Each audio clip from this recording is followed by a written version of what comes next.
Boa noite para você que nos acompanha. O Repórter Canção Nova está começando. O programa de hoje é especial porque vamos falar sobre revolução digital. Nossos repórteres em Belo Horizonte apresentam as novas tecnologias que têm transformado nossa sociedade. O Brasil é um dos países mais conectados à internet no mundo. Mais de 149 milhões de brasileiros estão ligados à rede mundial de computação. No programa de hoje, conheceremos pessoas que usam da internet e das diversas tecnologias para o consumo pessoal ou profissional. Saberemos o lado bom e ruim de algo que já é realidade na vida da maioria dos brasileiros. Ei, você tá aí? Sim, tô aqui. Respondo sempre rápido. Disso eu sei. Afinal, o brasileiro é o segundo maior consumidor de internet no mundo. Tô sabendo. Ao todo, são mais de 149 milhões de usuários em todo o Brasil, sendo que hoje a população brasileira está em 212 milhões. E 85% desses usuários no Brasil usam a web todos os dias. O Brasil só perde para as Filipinas em número de horas gastas na internet. Os brasileiros passam um total de 9 horas e 29 minutos por dia na internet, bem acima da média global de 6 horas e 42 minutos. Aê, Brasil! O brasileiro é um dos maiores usuários de internet no mundo. Isso também quando a gente considera o uso da internet móvel. Seja para qualquer serviço, redes sociais, e-commerce, internet banking, entretenimento, a internet é uma realidade de quase todos os brasileiros. E agora fica a pergunta: quais são os pontos positivos e negativos desse fenômeno?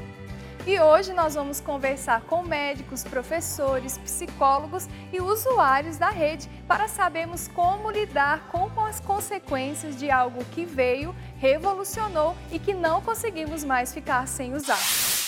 Para mim foi assim, uma revolução, né? Porque era algo muito novo que estava surgindo e à medida que ia mudando os aparelhos e vindo a nova tecnologia, para acompanhar o meu trabalho, eu tinha que ter o conhecimento e nisso eu fui trocando de celulares, né? Eu acho que a tecnologia, ela veio para ficar no ensino. O ensino mediado pela tecnologia, ele ganha um formato diferente, traz perspectivas diferentes, ele permite simulações virtuais, mas não tem nada que substitui um professor que está ali junto com seu aluno para tirar todas as dúvidas.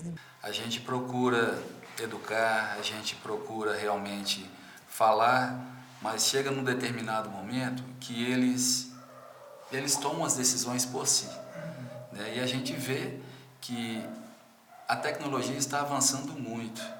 As coisas estão fugindo do controle da gente. É muito delicado a gente falar se realmente é bom ou ruim, porque é uma coisa inevitável, a gente não vai conseguir ter muito controle sobre isso.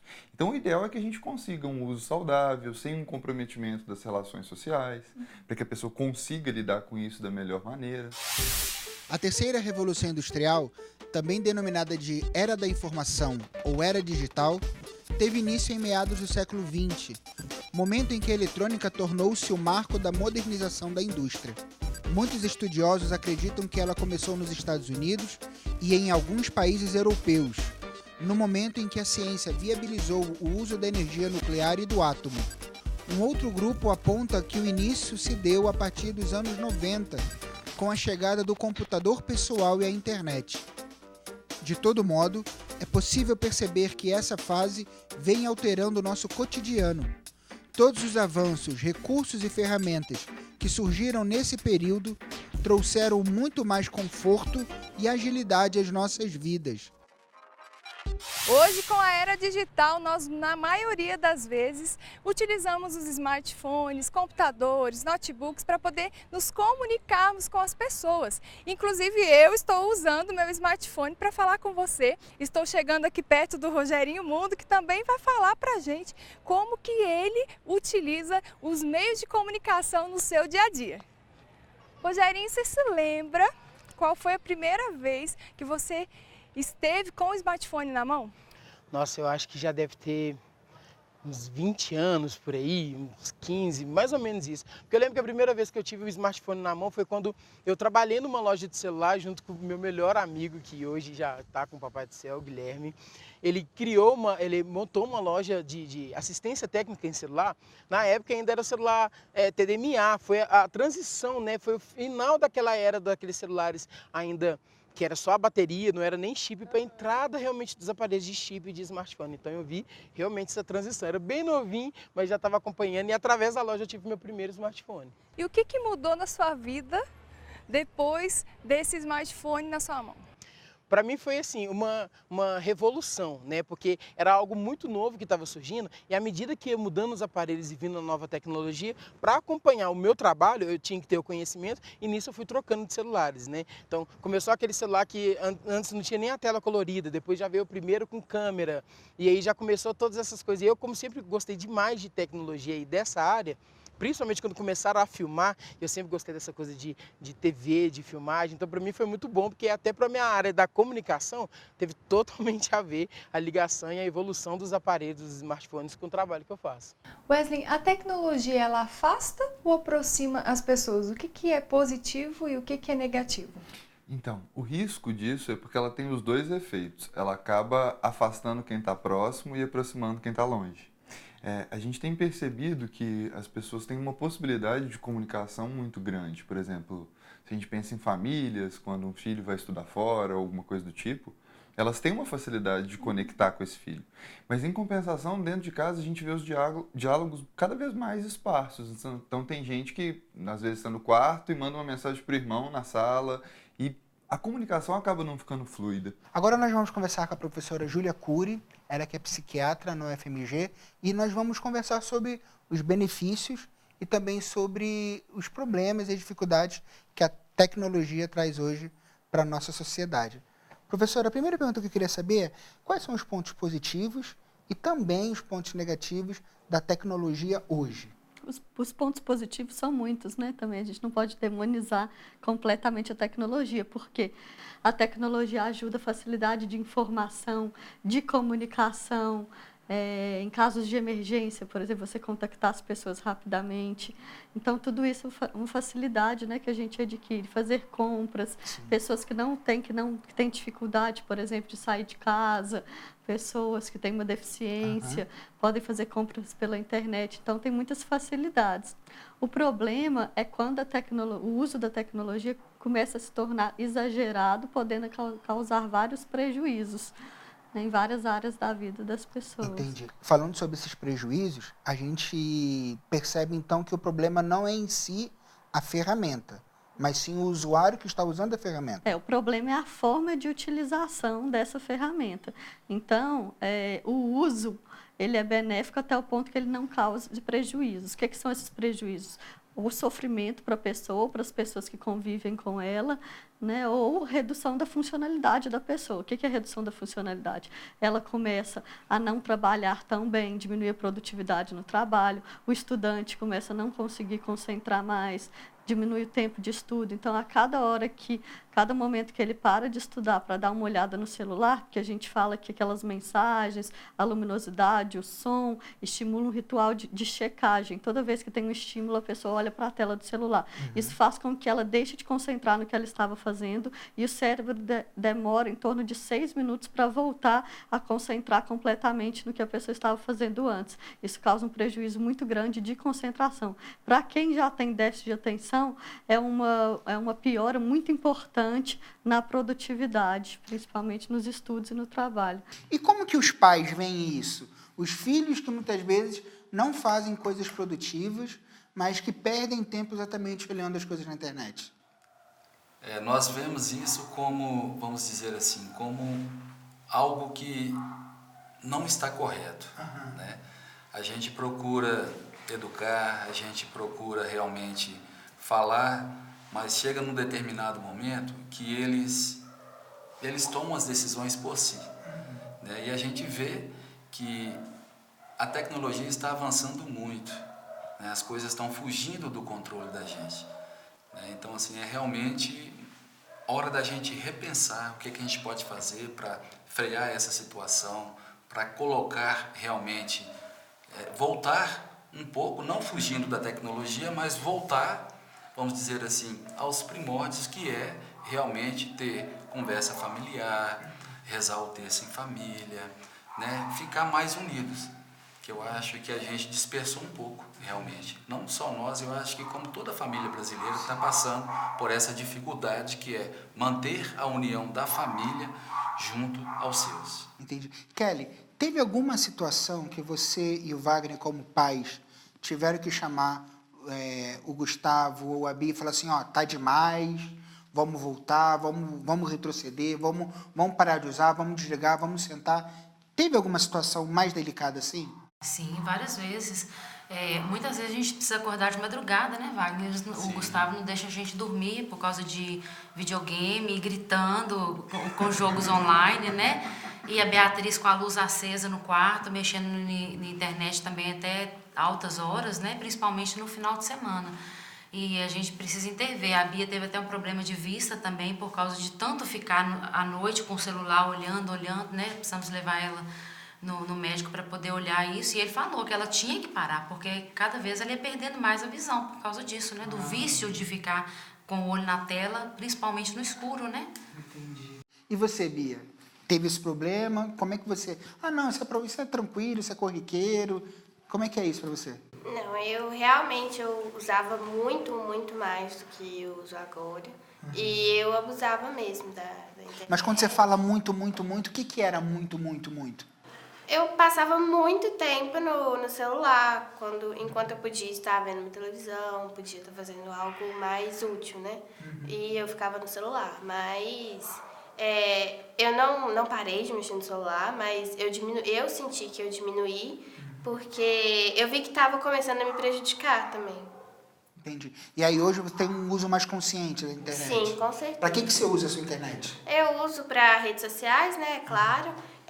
Acompanho essas blogueiras, né, atuais, assim, eu gosto de acompanhar, mas eu tento usar com consciência e eu uso muito para o meu estudo, porque... A gente estava conversando, né, que você estuda muito pela internet. Sim, porque eu tenho mais dificuldade em estudar só lendo, pegando livro para ler. Eu tenho mais facilidade em estudar ouvindo do que só lendo. Então, eu prefiro, igual semana de prova, eu gosto de assistir videoaulas, eu gosto de pegar exercícios para eu refazer pela internet, e isso me ajuda. A gente pode dizer que esses relatos que a senhora trouxe agora de excessos no uso de celular ainda são a minoria, ou a gente já pode considerar que a gente tem uma sociedade dependente do celular? Ainda são uma minoria. A gente fez uma pesquisa com os estudantes da UFMG, de vários cursos superiores, em torno de 33% estão em alto risco de serem dependentes de smartphone. Mas não significa que se você não é um dependente, você não está tendo prejuízos. Os prejuízos podem ocorrer mesmo que a pessoa não seja um dependente. No Brasil, há cerca de 140 milhões de usuários de mídias digitais. As redes sociais mais utilizadas no país são YouTube, 95%, Facebook, 90%, WhatsApp, 89%, Instagram, 71%, Facebook Messenger, 67%, Twitter, 43%, LinkedIn, 36%, Pinterest, 35%, Skype, 31%, Snapchat, 23%. Cada vez menos tempo se passa com a família. Cada vez menos tempo as pessoas conseguem fazer uma refeição completa sem utilizar o smartphone.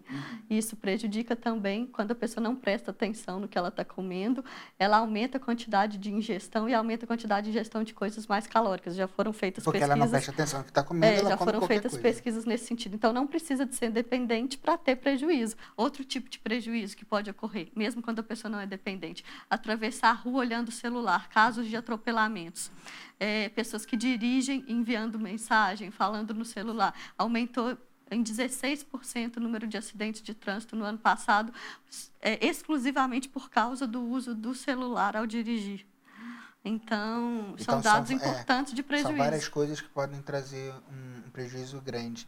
No próximo bloco, as vantagens e desvantagens da utilização de smartphones, tablets e computadores. Não saia daí!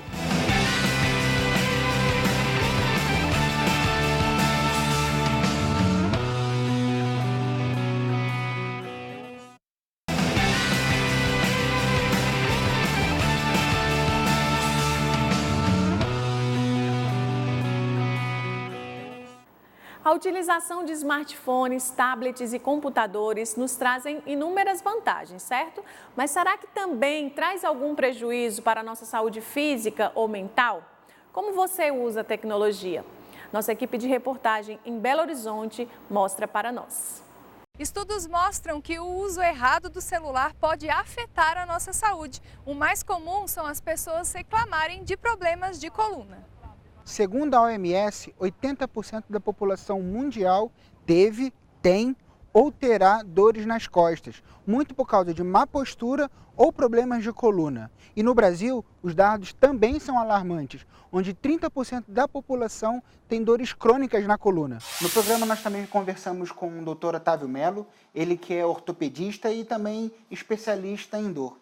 Doutor, nossa primeira dúvida é só entender alguma coisa que já é de senso comum.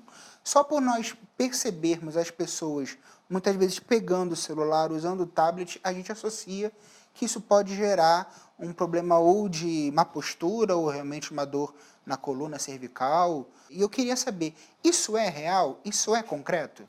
Sim. Hoje, cada vez mais frequente observar as pessoas com queixa de dores na coluna, principalmente na região do pescoço. E existe uma postura, que é uma postura viciosa, que é quando fica com o pescoço dobrado para frente, a gente fala, né, que é o test neck, né, que é o pescoço da pessoa que está digitando. Text neck, em inglês, significa pescoço de texto. É como é chamado o pescoço da pessoa que, ao utilizar o celular, vai abaixando, causando um problema de postura que sobrecarrega as articulações. Assim, quanto maior o grau de curvatura que a pessoa tem ao abaixar a cabeça, maior o peso que ela coloca sobre as articulações, podendo até mesmo induzir a um processo de deformidade que pode ficar progressiva. Essa postura durante tempo muito prolongado pode levar a uma sobrecarga das articulações que ficam localizadas entre as vértebras. Esse aqui é um modelo da coluna lombar, mas só para exemplificarmos, existe uma série... Ela também chega até o pescoço, né? Exatamente, isso aqui continua até o pescoço. E existem mini articulações entre os ossos, e quando essas mini articulações são sobrecarregadas devido à postura viciosa por tempo excessivo, elas podem até mesmo induzir a um processo de desgaste e uma deformidade que pode ficar progressiva e permanente na pessoa, que é ficar com o pescoço muito voltado para frente. Doutor Leonardo, para a gente começar, eu queria saber do senhor, realmente é verdade que ficarmos muito tempo na frente de celulares, tablets, computadores, isso é prejudicial para a nossa visão? Bom, Luiz, os hábitos estão mudando, as pessoas estão mudando, as pessoas estão cada vez mais conectadas, né? A informação vem só aumentando. Então, no período de descanso de quem trabalha com computador o dia inteiro, a pessoa se diverte com tela de novo, né? Olhando para celular. É o exagero de informação. Nós somos animais. A gente tem que beber água e, sobretudo, falando de tela, a gente tem que piscar.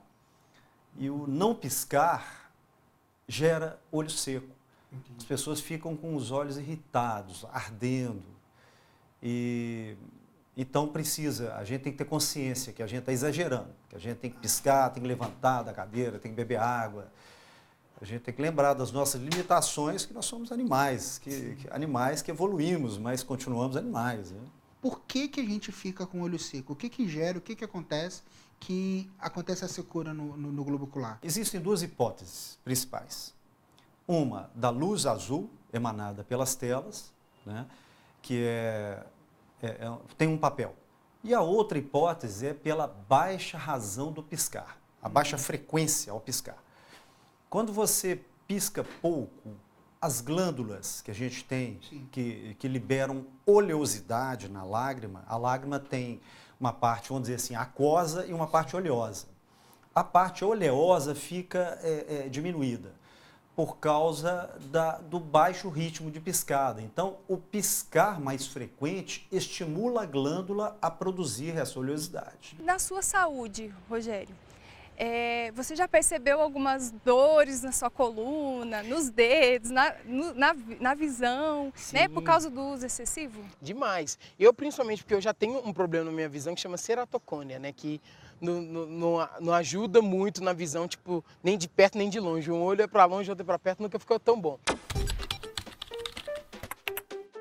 Ceratocone é uma enfermidade não inflamatória que afeta a estrutura da córnea, camada fina e transparente que recobre toda a frente do globo ocular.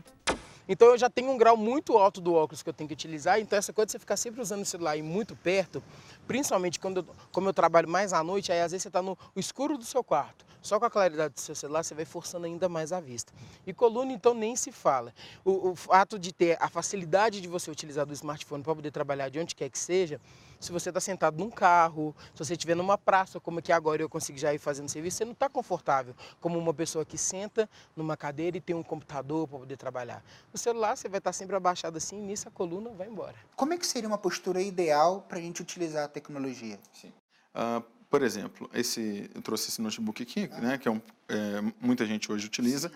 Esse notebook está com a tela abaixo da linha dos meus olhos, então se eu ficar utilizando esse aparelho durante um tempo muito demorado, ele vai começar a forçar a minha coluna. O ideal nesses casos seria, por exemplo, pegar um suporte, né, pode ser, por exemplo, aqui, revistas, né, o que pode ser feito? Ele pode colocar ele mais alto. Exatamente, né? Porque o ideal seria ele estar nivelado com a altura dos olhos, né? Aí pode se ajustar ainda a cadeira, né? A cadeira com ajuste de altura, ou seja, baixar e levantar, né? Os cotovelos sempre dobrados a 90 graus, né? E aí pode trabalhar dessa maneira. Ou até mesmo, que é mais recomendado, é ter um monitor maior e um teclado sem fio, por exemplo. Para você não ficar... Para poder não ficar exatamente naquela posição. Entendi. Com o celular, essa questão também na linha da visão seria a mesma coisa? Ao invés de levar a cabeça até o telefone, trazer o telefone mais alto. Isso. Realmente as pessoas que têm ainda problemas visuais, né, precisam às vezes ficar com a tela mais próxima. Então, ao invés de abaixar o pescoço até o telefone, apoia, por exemplo, o cotovelo em alguma superfície e tiver que responder uma mensagem, faça isso com o telefone na linha dos seus olhos para não sobrecarregar a coluna. Hoje, olhando, né, nós vemos que a tecnologia hoje tem um meio importantíssimo para todos nós, né? Ela é imprescindível. Mas você consegue ver algum ponto que prejudica o uso excessivo, até mesmo por causa do trabalho, mas também no uso pessoal? Tem um ponto negativo que hoje acarreta na sua vida? Com certeza. Porque esse lance de ser dependente e de utilizar muito disso para serviço, às vezes um pouco momento que eu tenho de lazer, com os amigos, com minha namorada, com a família, se eu preciso de estar mexendo com alguma coisa no celular, você acaba perdendo aquele momento. Eu já tive vários momentos onde eu estive com amigos e com a família que eles ficam assim comigo, larga esse celular, pelo amor de Deus. E eles sabem que é o meu serviço, que eu dependo disso, que eu fico praticamente 24 horas por conta. Então, mesmo eles sabendo disso, eles lamentam, porque às vezes eu estou perto, por mais que às vezes eu só vou resolver alguma coisa rapidinho e já voltar pro papo, dá uma agonia, porque às vezes a pessoa está conversando com você e você está lá, por mais que você fale, não, estou prestando atenção, mas é desagradável, né? Você ficar mexendo no celular enquanto a pessoa está conversando com você. Então isso realmente não dá, é ruim. As pessoas têm que entender que quando elas estão em relacionamentos, quando elas estão se relacionando com familiares, por exemplo, um momento de refeição, não se deve usar o celular. Sim. No momento em que está todo mundo em uma sala de estar conversando, as pessoas têm que se interagir em vez de usar o celular. Então, Não existe um tempo considerado correto, existe tempo correto para as crianças, que a Sociedade Brasileira de Pediatria determinou, mas para os adultos não existe tempo correto. O que existe é você saber se está prejudicando os seus relacionamentos, o seu trabalho, o seu estudo, ou se não está prejudicando. Quando começa a prejudicar, a gente fala que você tem que reduzir a quantidade de uso. E uma das estratégias também é deixar o celular em outro ambiente, daquele que você está. Se você está estudando, se você está trabalhando, se você está conversando com o seu marido, com a sua esposa, deixa o celular na cozinha, se você está na sala, ou deixa no quarto, ou coloca dentro de uma gaveta. Deixa carregar bem longe, né? Isso diminui a vontade. Quando o celular está perto, o seu cérebro sabe que ele está ali do lado e aumenta muito a fissura, aquele desejo de olhar o tempo todo, como se fosse uma pista de uma droga mesmo. E aí você tende a ter menos controle sobre o uso desse aparelho. Existe sim um uso responsável, existe uso no trabalho, existe uso inclusive educacional, né, de ferramentas que ajudam a fazer experimentos em sala de aula, né, virtuais, cada um ali no seu celular pode reproduzir um experimento que o professor está falando, as pessoas podem buscar informações para fazer perguntas em sala de aula, para interagir, então a tecnologia tem ajudado muito. Quais são os pontos que a senhora percebe que foram mais valorizados? O que a academia hoje, atualmente, ganhou, que a tecnologia trouxe, que realmente no passado não era tão valorizado, tão percebido? Dentro da medicina, especificamente, que é a minha área, a simulação, que é uma das muitas formas que a tecnologia veio para a gente, né? Então, a simulação, tanto real quanto virtual, ela agregou uma possibilidade enorme de que o aluno pudesse treinar à vontade antes de chegar, por exemplo, ao paciente. Então, ela trouxe muitos benefícios, mas como eu sempre gosto de dizer, né? A tecnologia é ótima, mas ela não pode ser o único elemento do ensino e nem o único elemento que liga as pessoas. Essa é muito importante também, porque a interação aluno-aluno, professor-aluno, ela continua sendo extremamente importante, porque nós somos seres humanos, temos nossos sentimentos, a vontade de nos ligarmos uns aos outros, e isso a tecnologia não substitui. E falando de internet, a gente quer entender um pouco da indústria que também está por trás da rede mundial de computadores, e a gente vai falar com o Leandro Camargo sobre marketing digital. Talvez você já tenha escutado sobre isso, mas não entende o que significa, o que se faz, o especialista em marketing digital. Mas a gente vai conversar com o Leandro para entender o que é e como que isso atinge você. Leandro, para começar, eu queria que você fizesse uma definição do que é o marketing digital e qual é a diferença básica do marketing tradicional para o marketing digital. Bom, o marketing digital ele não deixa de ser o marketing que a gente conhece já há décadas, mas a diferença é que no digital a gente tem uma possibilidade de segmentação muito maior, falando em relação às empresas e os anunciantes, e além disso a gente consegue alcançar uma quantidade de pessoas segmentadas e na hora e no desejo de compra delas. Então eu atuo com as pessoas que eu quero, na hora que eu quero, falando do lado do anunciante, e consigo fazer algo mais assertivo, e consigo medir resultados. E isso também é uma diferença em relação à publicidade offline, que eu não consigo medir o resultado de tudo. No digital, eu meço todo o meu resultado, tudo que eu investi e tudo que eu tive retorno. Então, tudo que acontece de anúncios, de marketing na rede, aquilo ali programado não, mas aquilo ali é pensado, aquilo ali é formulado e se sabe o objetivo que se quer alcançar. Sim, é traçado uma estratégia, a gente tem as táticas, as técnicas, os objetivos e o objetivo final. Qual que é a minha conversão? Nem sempre a conversão é uma venda, mas existe sempre um objetivo que é uma interação e, enfim, a gente pode ter uma variáveis de métricas a se analisar, mas sempre tem um objetivo, uma estratégia, uma tática, mesmo que for um conteúdo gratuito, a gente tem um balizamento. Assim. Olhando hoje para o seu trabalho, é extremamente necessário a utilização dos meios de comunicação. Totalmente. Não é nem mais aquela coisa simplesmente de um hobby, sabe? Uma coisa de uma diversão. Eu não tenho nem joguinho no meu celular, só pra você ter uma noção. É realmente só aplicativos de edição, de foto, de filmagem e redes sociais. Então, hoje em dia eu utilizo disso, porque eu preciso da rede social para poder divulgar o trabalho que eu faço. É através da rede social que eu faço toda a métrica e o acompanhamento das empresas que eu faço o trabalho. E é através dele também que eu crio a edição de vídeo, edição de imagem. Realmente, aqui é minha ferramenta de trabalho para tudo. Um diagnóstico recorrente com relação a essas pessoas que têm esse mau uso da tecnologia, quais seriam? Geralmente, além de dores articulares, musculares, existem alguns sintomas de ansiedade, existem sintomas de depressão em algumas pessoas. Enfim, existem até mesmo alguns sintomas relacionados à insegurança, né, que a pessoa precisa do celular. Se ela tivesse sem o celular, ela sente como se estivesse faltando um pedaço do corpo. Né? Então, assim, são pessoas que têm sintomas que são tanto físicos, né, como eu disse, por exemplo, um outro sintoma físico que é muito comum é a pessoa aparecer no consultório com uma tendinite, ou seja, ela fica segurando o telefone o tempo todo, pescoço dobrado, fletido para frente, sobrecarregando a coluna cervical, e o polegar, cada vez mais existe uma doença chamada risartrose, que é um desgaste na articulação da base do polegar, que é muito comum em pessoas que ficam digitando durante tempo repetido. Risartrose é o termo dado à artrose, ou osteoartrose, que atinge a articulação da base do polegar. Esta articulação, denominada de articulação trapézio-metacarpiana, é formada pelo osso trapézio e pela base do primeiro metacarpiano. Agora, quando a gente fala de tanta gente presa ao celular, o que está por trás disso? O que leva uma pessoa a abrir mão da relação social dela, relação presencial, para ficar tão virtual? Os estudos já mostraram até que o acesso das redes sociais por meio dos celulares, porque o principal conteúdo acessado nos smartphones são as redes sociais. Sim.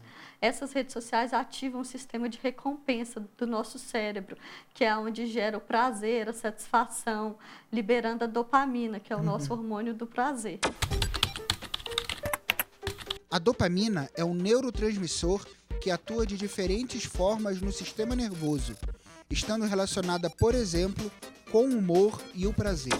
Isso faz com que a pessoa se torne adicta, né? Se torne viciada nesse hormônio do prazer. Então, quando ela se sente mal, ela procura o smartphone para liberar a dopamina, para ela se sentir um pouco melhor. Então, por isso que toda hora a gente dá aquela olhadinha, mesmo que rápida, né? Isso. Para ver se alguém mandou uma mensagem, se a gente é importante para alguém. Você pode até parar. Quando você está mais ansioso, você tende a olhar mais o celular. Quando você está triste, você tende a olhar mais o celular. Porque é um sistema de recompensa que você vai ter para se sentir um pouco melhor. Quando você está fazendo uma atividade que é muito chata ou muito difícil, ou demanda muita concentração, um trabalho muito extenuante, por exemplo, escrevendo uma tese, né? Uma dissertação de mestrado. Estudando, isso, né? estimula você a olhar mais para o celular, para você se distrair daquela atividade que teoricamente é chata, porque o celular é mais recompensante para o seu cérebro. E de tanto fazer isso, o seu cérebro se torna dependente desses estímulos de dopamina no sistema de recompensa e você tende a ficar cada vez mais no celular. Ficando cada vez mais é um fator de risco para no futuro se tornar dependente. Nós podemos dizer que o mesmo mecanismo, né, que faz com que as pessoas se tornem dependentes de drogas, álcool, também pode fazer a pessoa dependente da tecnologia? A gente está aqui num espaço hoje, curiosamente, que é onde eu trabalho com pacientes de sobrepeso e obesidade, aqui na Sander. E muito do que eu percebo é que as pessoas que chegam até aqui com alguma queixa em relação ao corpo são pessoas que tiveram um sofrimento psíquico nas mais diferentes áreas, onde o alimento se tornou uma espécie de alívio. Então é muito natural para mim observar que quando a gente tem um ser humano e a gente tem um sofrimento, é muito natural ter algo aqui no meio para diminuir esse atrito. E isso pode vir na forma de drogas, na forma de álcool, na forma de comida e as possíveis consequências. Quando a gente está falando da tecnologia, uma pessoa que é, por exemplo, mais retraída, mais tímida, ela pode entender a tecnologia como a única saída. E ela acaba tendo aquilo ali como o único meio dela se aproximar de pessoas e ela nunca vai desenvolver o conhecimento interpessoal. E ela se torna dependente daquilo. Antes a gente estava conversando até de uma experiência que eu tive, curiosamente, ontem com meu irmão mais novo, e ele me falando, que hoje ele tem 20 anos, né? Nossa diferença de idade é grande. Mas ele me falando como que uma relação dele foi totalmente baseada em virtual. Ele tinha uma menina que eles meio que se apaixonaram na escola, eles eram da mesma sala, só que o único contato que eles tinham era para MSN. Lá eles não conseguiam falar um oi presencialmente. E é curioso porque ele me falou que essa história passou 6 anos e eles nunca se encontraram pessoalmente, ainda que eles conversem sempre. Então, o perigo disso não é exatamente a ferramenta, mas o uso que a gente faz dela. Isso acaba reforçando alguns padrões de comportamento, mais de fuga, de ficar mais reservado. E a pessoa acaba tendo alguns prejuízos no trato social dela. Daqui a pouco, a internet pode aproximar as pessoas, facilitar a vida, disponibilizar entretenimento a todos. Você está usando de forma correta a rede de computadores e as novas tecnologias? Fique ligado, a gente volta já já.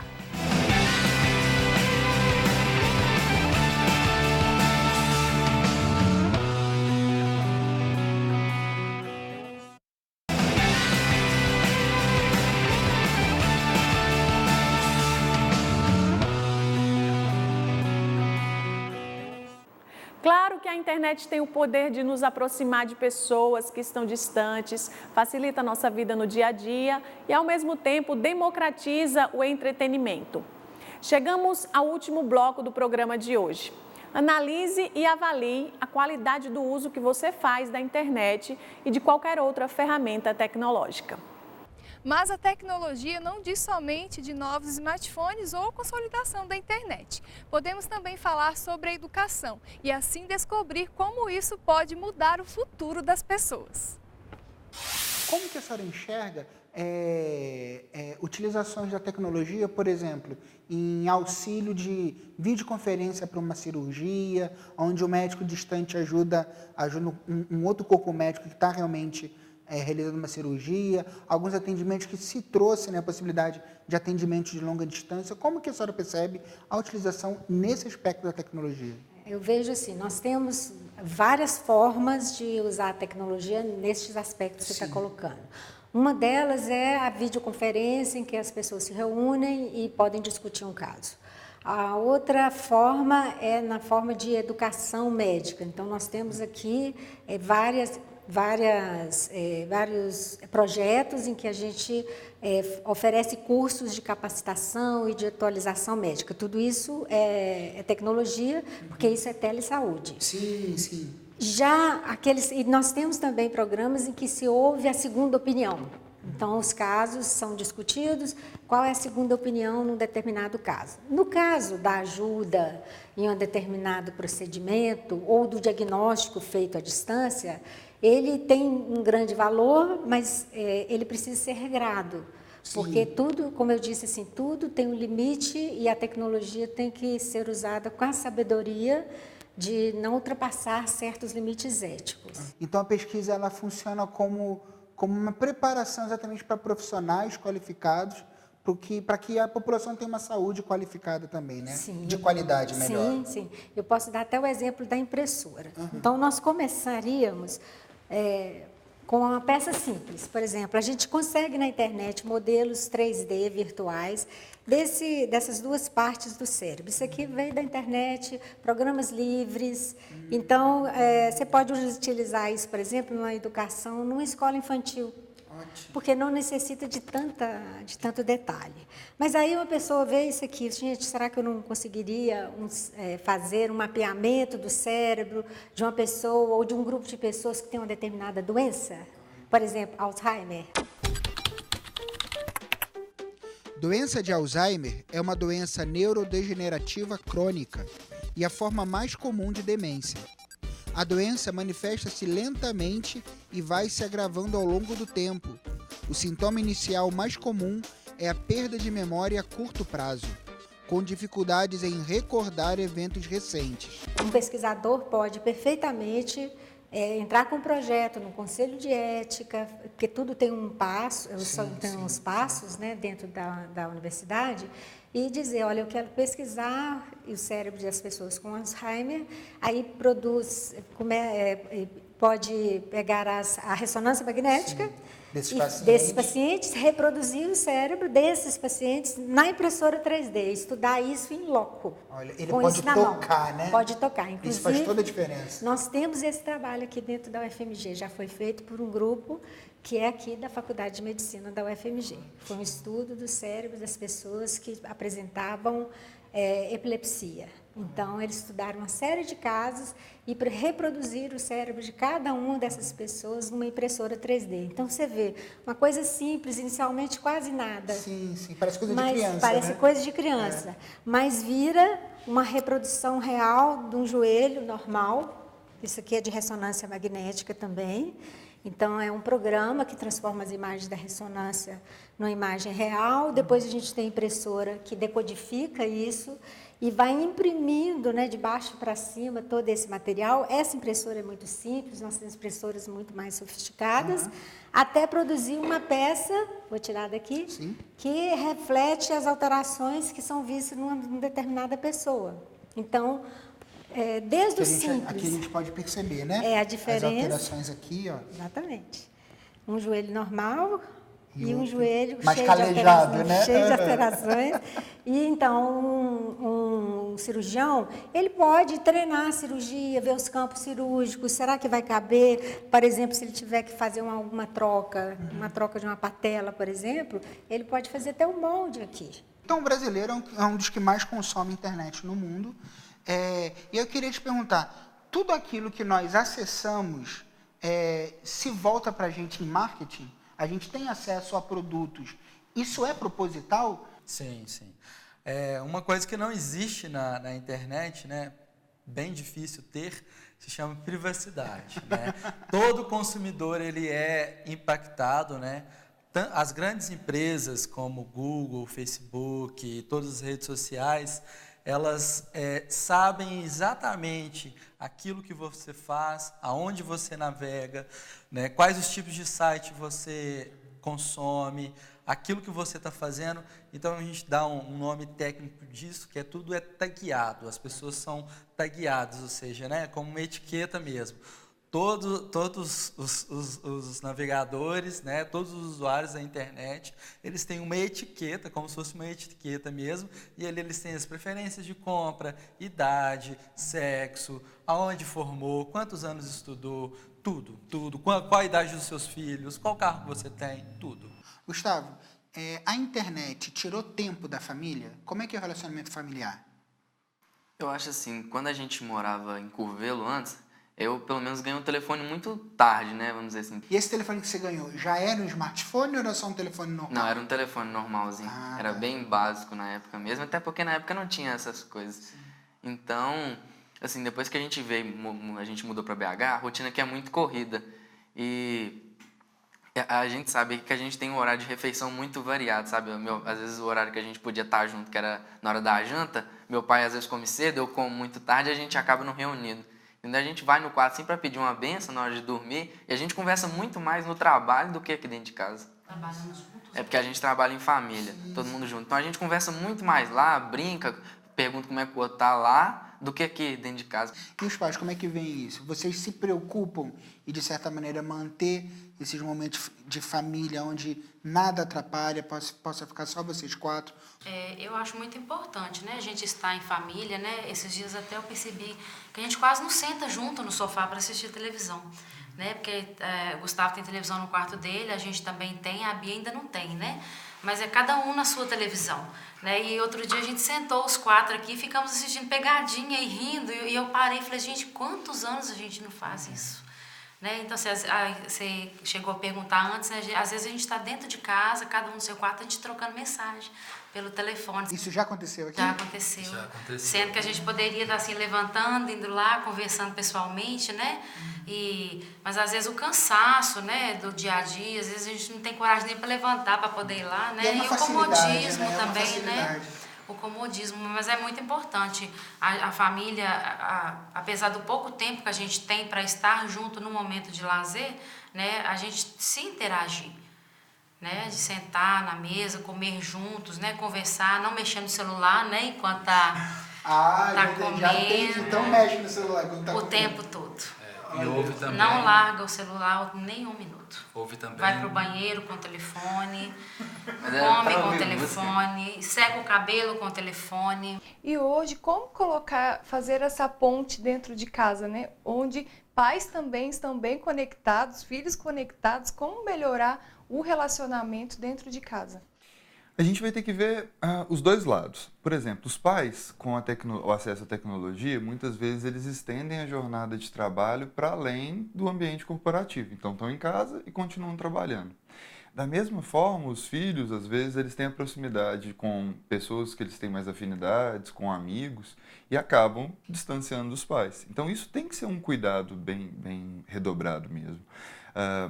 A melhor forma, se a gente for pensar, né, de normalizar isso, de tentar achar um ponto de equilíbrio, eu entendo de duas maneiras. A primeira talvez seja a gente conseguir estabelecer momentos para isso. Se conseguir, por exemplo, criar regras do tipo, refeições façamos juntos sem utilização de aparelho. Então essas estratégias são muito positivas, mas ainda assim, a melhor e que eu acho insubstituível é o diálogo. E o diálogo bem trabalhado, assim. A gente tem um costume muito grande de, às vezes, colocar para uma pessoa algo num ponto de vista mais crítico. Olha, você está fazendo isso, você está errado, isso não é bom. E aí a pessoa ela se arma e não consegue entender o nosso propósito. E isso é uma característica do ser humano. Então, muitas vezes, os pais adotarem uma linguagem que permita com que essas crianças, que esses jovens entendam o impacto que isso está gerando neles, como, por exemplo, meu filho, eu sinto muita falta de saber mais da sua rotina, eu sinto falta de saber como que você está. É muito melhor do que, você não me conta nada da sua vida, você não me traz nada, eu não sei o que está acontecendo. Você está responsabilizando a pessoa e aí ela vai se defender. Mas quando o pai fala da importância que tem, da necessidade que ele tem, ele consegue encontrar o filho talvez num caminho mais desarmado para que ele consiga estabelecer essa comunicação. O senhor como médico, como que o senhor enxerga essa sociedade hoje pós-moderna que está utilizando tanto desses métodos tecnológicos? Eu acho que eu vou te responder com outra pergunta. Será que esse excesso de comunicação aproxima ou afasta as pessoas? Você tem grupos de pessoas que você nem vê mais, né? E que está ali, kkkk, não sei o quê, vontade de ver. Na hora que vê, pega o grupo, vai conversar com outro grupo. Pega o celular, vai conversar com outro grupo, sei lá. Tá meio estranho isso, né? A gente não está convivendo com as pessoas mais próximas, não, né? A gente acha que quer abraçar o mundo, quer todo mundo ao mesmo tempo, não sei. Algo está errado, né? Acho que, não sei o que direito, como é que vão resolver isso, mas eu acho que o excesso, nós estamos com excesso. Como conseguir retroagir, né? Ou seja, fazer com que as pessoas entendam que a relação presencial ela é muito mais saudável, muito mais importante do que essa relação puramente virtual. E isso é mais importante ainda nos jovens, né? Nas crianças e adolescentes, que já nasceram nessa era digital. Porque as pessoas um pouco mais velhas já desenvolveram uma habilidade de interação social e de comunicação antes da era dos smartphones. Sim. Então, elas já têm uma habilidade maior para voltar a ter essa habilidade, né? Caso elas diminuam o uso do smartphone. O mais difícil são os jovens que eles diminuem a capacidade de interação na vida real, eles diminuem até a capacidade de empatia, os estudos mostraram que é a capacidade de interpretar os sentimentos das outras pessoas, porque elas convivem menos com as pessoas na vida real, olham menos nos olhos, né? Tendem a interpretar menos expressão facial. E isso vai prejudicar a vida futura, né? Uma relação de trabalho. Com certeza. Quais são os sintomas de uma pessoa que já está dependente da tecnologia? Então, a gente tem até um nome para isso, se me corrija, mas se eu não me engano, chama nomofobia. Nomofobia é o medo irracional de ficar sem o seu telefone celular ou ser incapaz de usar o telefone por algum motivo, como a ausência de um sinal, o término do pacote de dados ou a carga da bateria. Hoje, se eu pego meu celular, ele funciona para basicamente tudo na minha vida profissional. Ele me ajuda com a minha agenda, ele me ajuda a fazer atividade física, ele me ajuda com ligação, com contato com os pacientes. E isso é muito bom. Só que a partir do momento em que eu deixo o meu celular em casa e isso tem uma capacidade de devastar e desorganizar todo o meu dia de trabalho, já pode ser um sinal de dependência. Se eu, por exemplo, estou numa mesa com amigos e aí o meu desconforto ali começa a se tornar grande, eu começo a ficar ansioso e eu fico no telefone, isso pode se tornar uma dependência, porque eu estou usando ele como uma forma de me proteger das relações sociais. Então, todos esses sinais precisam ser muito observados para a gente conseguir notar se a tecnologia está a nosso favor ou se ela está trabalhando contra nós. E além disso, esses jovens, como a recompensa através do smartphone é imediata, com um toque eu acesso qualquer coisa que eu quiser, eu curto, eu recebo curtidas, eu compro. Esses jovens estão tendo dificuldade de adiar a gratificação, de adiar a recompensa, então ficam mais impulsivos, com cada vez mais ansiosos. Com menos capacidade de esperar as recompensas, né? Porque na vida real as recompensas normalmente demoram. E além disso, esses jovens ainda têm o córtex pré-frontal, que a gente fala que é uma parte do cérebro que é imatura, que só fecha completamente, só se torna madura completamente aos 21 anos de idade, em torno de 21 anos de idade. Então, essa parte é responsável por controlar os impulsos. Por isso que os adolescentes, jovens, são mais impulsivos. E essa impulsividade maior faz com que seja mais difícil ainda de controlar o uso do celular, principalmente em situações que são proibidas ou perigosas, por exemplo, ao dirigir. Né? Em uma sala de aula que não se pode usar, eles não conseguem mais controlar tudo isso. E as técnicas que a gente fala para diminuir, né, o uso, principalmente os pais estimularem as crianças e adolescentes a terem mais atividades que são incompatíveis com o uso do celular. Por exemplo, esportes, atividades que têm relacionamento com outras pessoas, de arte, de dança. O próprio exemplo dos pais é muito importante, porque se os pais, o pai e a mãe, está cada um no próprio celular o tempo inteiro, a criança aprende muito com exemplo, muito mais com exemplo do que pela palavra. Vocês estão falando com um psicólogo que conviveu na adolescência inteira e na fase adulta agora com déficit de atenção. Então, hoje vocês me veem com o celular, que comunica com o smartwatch, que comunica com o meu calendário no computador, e isso me faz eu não me perder. Então, isso para mim é muito importante hoje. Eu penso que se eu tivesse, talvez, a maturidade e esses recursos na adolescência, poderia ser muito bom. Mas, às vezes, com o uso desmedido, a gente não consegue notar se o celular ele vai ter uma função de aprendizado ou uma função de distração. E aí, eu que poderia ter acesso às mais diferentes coisas, eu podia, talvez, estar limitando a alguns conteúdos que não me agregassem em nada. Então, é muito importante a gente ter um olhar bem singular, bem diferenciado e manter esse canal de comunicação muito próximo entre adultos e os jovens, porque são gerações diferentes. Então, se os pais, de alguma forma, eles não entendem a dependência que um jovem tem hoje e proíbem, é o mesmo caminho de que a gente acaba vivenciando dentro daqui da clínica. Toda restrição gera uma compulsão. Então, se a gente tem pais que proíbem totalmente o uso de eletrônicos na vida de crianças, essas pessoas elas podem entender que ali tem alguma coisa que deve ser muito interessante, que está se tornando proibida. E aí ela começa a ter acessos que os pais automaticamente vão perder o controle. E isso é o mais grave, porque aquela criança está exposta a uma série de situações.